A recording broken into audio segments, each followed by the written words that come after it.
Les invités du Cercle Pierre d'Or, l'excellence immobilière. Ces professionnels construisent l'immobilier d'aujourd'hui et de demain. Rencontre avec des femmes et des hommes remarquables.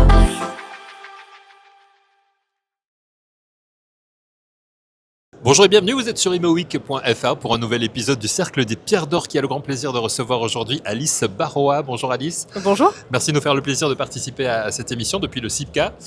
Vous êtes associé principal chez Grimshaw, votre agence d'architecture. Tout à fait.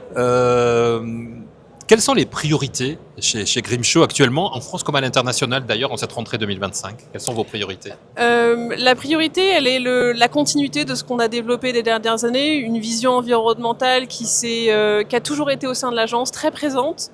À l'origine issue de ce que Nicolas développait dans l'industriel, sur de la préfabrication, sur du hors-site, sur un bâtiment un peu comme un mécano, qui se monte, qui se démonte, qui se transforme, qui change d'usage en permanence et qui a évolué parce que forcément les décennies changent, les enjeux sont pas les mêmes, les technologies sont aussi pas les mêmes et les ambitions pas les mêmes. Donc cette vision, elle est toujours là, elle est renouvelée au fur et à mesure avec les technologies. Elle est de mieux se former, de mieux comprendre et surtout, je pense, d'être plus ambitieux avec les projets qu'on a aussi. Le hors-site, vous l'évoquez, le hors-site c'est quelque chose qui est très important chez vous depuis longtemps, ouais. Mais aujourd'hui on en parle de plus en plus. C'est devenu, j'allais dire courant, peut-être pas encore, mais c'est devenu une pratique en tout cas qui est importante aujourd'hui, notamment dans un salon comme ici, le CIPCA, où on parle évidemment de développement durable et de tout ce qui permet d'améliorer les choses. Le hors-site, c'est vraiment un atout majeur. C'est forcément essentiel parce que dans une vision, on va aller chercher du bas carbone, on va aller chercher à sécuriser les projets, à faire mieux et plus éthique. Le hors-site, il permet de sécuriser beaucoup de choses, tant d'un point de vue technique, financier que social.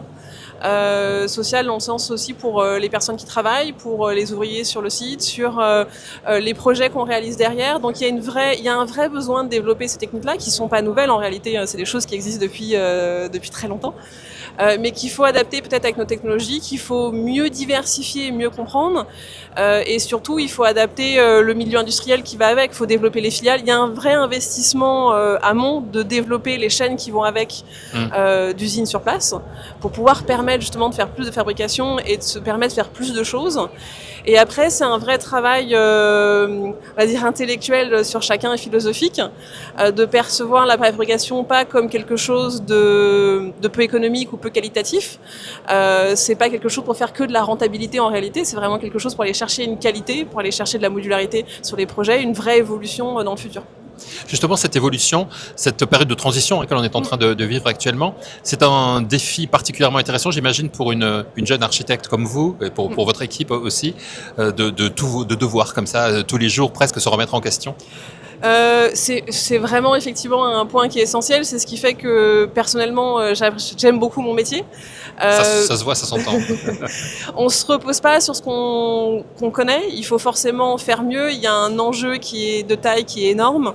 On sait que l'inertie qu'on a de manière collective fait qu'on va pas assez vite par rapport aux enjeux et à la gravité des enjeux climatiques qui sont présents.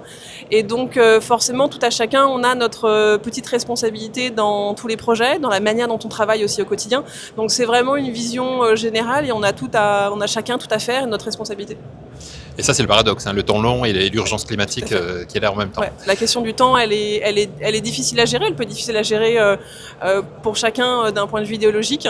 Et en même temps, c'est sûrement aussi pour beaucoup de gens une source d'énergie d'aller chercher des projets plus vertueux, d'aller apporter de nouveaux défis à nos clients, de poser des bonnes questions pour faire différemment, pour faire mieux, pour remettre en cause les réglementations aussi qui vont avec, pour faire vraiment évoluer l'ensemble du marché. Est-ce qu'on peut évoquer quelques exemples de programmes que vous avez en cours chez Grimshaw, à la fois en France et à l'international ? Je pense la station Lax Metro Transit Center à Los Angeles qui vient d'ouvrir. Ouais. Et puis il y a aussi un projet que vous avez, un appel d'offres que vous avez remporté en France sur le tramway express de l'Ouest lyonnais. Enfin, je vous donne ces deux exemples, mais vous en avez peut-être d'autres aussi, Alice. C'est vrai que l'agence a toujours, depuis les dernières décennies, travaillé énormément dans le secteur des transports et de l'infrastructure.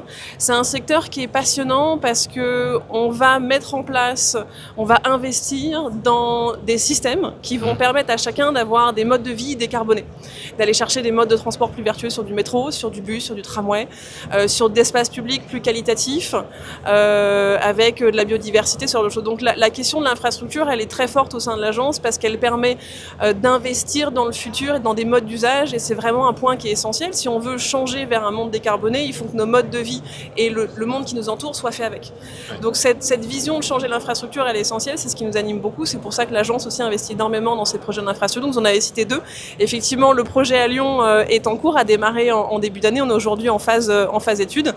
C'est un projet qui est très intéressant sur le développement et la connexion de toute la métropole en elle-même. Il y a plein de belles choses sur lesquelles on ne peut pas forcément encore donner de détails, mais il y a plein de belles choses à faire sur ce projet, sur du biosourcé dans des bâtiments d'infrastructure qu'on peut faire par exemple, sur de la modularité, sur de la préfabrication. Ces bâtiments d'infrastructure, par leur taille et leur complexité et leur enjeu, nous permettent de parfois innover de manière assez importante. Et donc c'est tout l'intérêt de ces projets-là. Oui. On peut entrer dans le détail de la politique RSE de Grimshaw. Donc vous le disiez, une révision de la mobilité urbaine bas carbone notamment, mais pas que, j'imagine. Pas que, ça passe par vraiment plein de volets sur la manière dont nous on travaille, on évolue, les outils qu'on utilise, les technologies, la manière dont on forme nos architectes au quotidien sur mieux comprendre, mieux analyser les choses, mieux analyser les outils, les informations qu'on nous transmet sur les projets, sur les choix des projets aussi que l'on va faire, quels projets on choisit ou non, pourquoi. Ouais. On peut parler de la question de la déconstruction, de la démolition, ce qui est un vrai enjeu sur la réhabilitation aujourd'hui. Comment on va influencer de conserver plus souvent un bâtiment, même si effectivement l'équilibre financier aujourd'hui n'est pas encore là, mais il y a un vrai besoin de conserver, de mieux conserver et de transformer. Et après, c'est l'autre volet quand on va aller chercher du neuf ou du nouveau, qui n'est pas forcément d'aller chercher de la matière première, mais qui va plutôt d'aller construire un usage nouveau et d'aller chercher du réemploi, donc de travailler sur la composante réemploi quand on parle de neuf, pour transformer l'en neuf au final en quelque chose qui est de l'ancien. Donc c'est travailler ces différents volets-là au quotidien. Je pense qu'aujourd'hui le vrai travail de fond, c'est se former tout à chacun, former nos équipes. Tout à fait.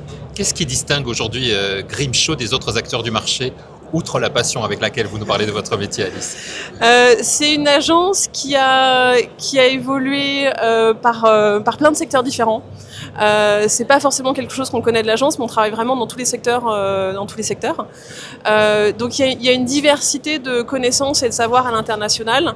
Ce qui est très fort dans la manière de fonctionner, c'est qu'on est une entreprise internationale, on est une agence internationale, on est sur plusieurs continents, mais il y a un vrai ancrage qui est développé à chaque fois. Il y a une vraie volonté dans les gérants de l'agence d'aller chercher, quand on vient s'implanter sur place, une vraie connaissance du territoire, de prendre le temps de s'intégrer dans ce lieu, de comprendre les enjeux, de comprendre les différences culturelles qui vont avec. Donc il y a une expertise qui est partagée au quotidien. On est une agence qui se parle beaucoup à l'international, il y a une vraie communication. C'est ce qui en fait sa force, qui partage cette notion d'expertise. Tout on a parlé sur la réhabilitation, sur le réemploi, sur la question industrielle, le DFMA comme les Anglais l'appellent, le Design for Manufacturing, qui est vraiment essentiel. Cette connaissance-là, on le partage à l'international, et après c'est vraiment d'aller confier aux équipes locales un travail sur la connaissance du marché, des milieux et du contexte. Reconnaissance locale, ça implique aussi discussion avec les collectivités locales, avec les promoteurs locaux. Tout à fait. Ouais, donc on peut reparler de la question de temps dont on parlait tout à l'heure, c'est-à-dire qu'il faut prendre le temps de faire les choses, il faut prendre le temps d'aller comprendre sur place, de s'associer. On a beaucoup de nos projets, et je pense que l'ensemble des sujets qu'on a en France le montre aussi, qu'on fait en partenariat avec des architectes, avec des confrères, pour aller chercher cette compréhension fine du territoire. On a un métier en tant que maîtrise d'œuvre, et je dis bien maîtrise d'œuvre, pas que architecture, mais maîtrise d'œuvre au sens large, qui est un métier de collaboration, c'est un métier qui se fait à plusieurs.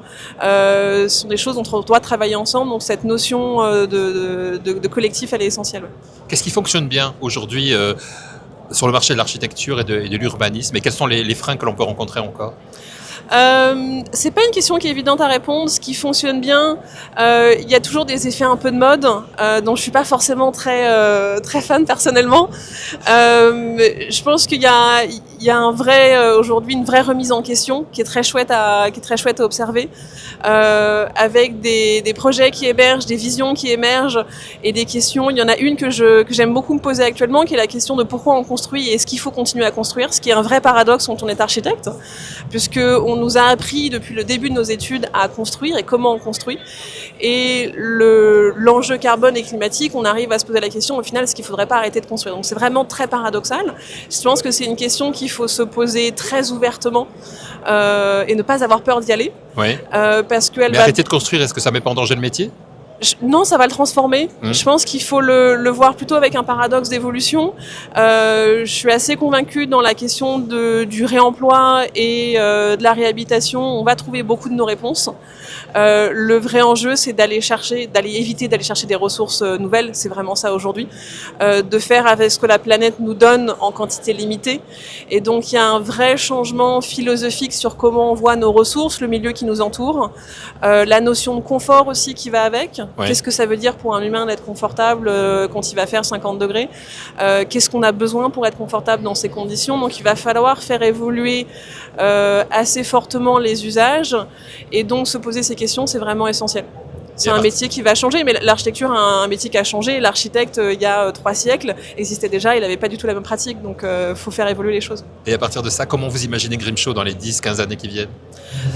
J'ai pas forcément de vision spécifique, pour être tout à fait honnête. Ouais. Je pense qu'on continuera d'évoluer sur cette question des changements d'usage, qui est vraiment très liée à une dimension sociale et collective, à la fois dans la manière dont on travaille au quotidien avec nos équipes et nos collaborateurs et nos clients, mais aussi les usages des lieux concrets. Il y a vraiment cette dimension sociale qui est très présente et qui sera nécessaire de travailler. Une dernière question, Alice, pour terminer cet entretien, peut-être plus personnel. Quel projet ou bâtiment, signé Grimshaw ou non d'ailleurs, vous inspire le plus dans votre pratique d'architecture engagée aujourd'hui? Il y en a beaucoup pour pouvoir en choisir un, c'est très difficile. Non, ce que je voudrais citer, mais c'est plutôt parce que c'est un moment assez personnel pour moi. C'est le premier projet que j'ai conçu et qui a été livré en France, qui est la passerelle Robert Poujade. Oui. C'est un projet dont l'agence a beaucoup parlé récemment. C'est notre premier projet en France, donc ce qui explique aussi ce besoin de communiquer. C'est un projet qui me tient beaucoup à cœur parce que il apporte beaucoup à la collectivité. On sait que c'est un projet qui fait partie d'une vision beaucoup plus large de la métropole, du projet de Grand Parc Garonne sur le développement du centre-ville pour apporter de la biodiversité des usages, de la mobilité douce. Donc on sait que c'est un projet qui apporte quelque chose de vraiment fort localement. Donc il y a eu une fierté, je pense, pas que de moi, mais aussi de l'ensemble de l'équipe qui a travaillé dessus. Et c'est aussi parce que c'est un projet qui, sur les enjeux techniques d'infrastructure, de comment on fait un ouvrage d'art, comment on va porter 160 mètres au-dessus d'un fleuve, comment on le construit, tous ces enjeux qui sont excessivement complexes sont absolument passionnants. Merci beaucoup, Alice Barrois, d'avoir accepté notre invitation. Merci d'avoir partagé avec nous votre passion et votre enthousiasme. Surtout, gardez-les. Ce sera du positif pour Grimshaw. Merci encore. Merci beaucoup. Et merci à vous d'avoir suivi cet épisode. On se retrouve très vite sur imeweek.fr.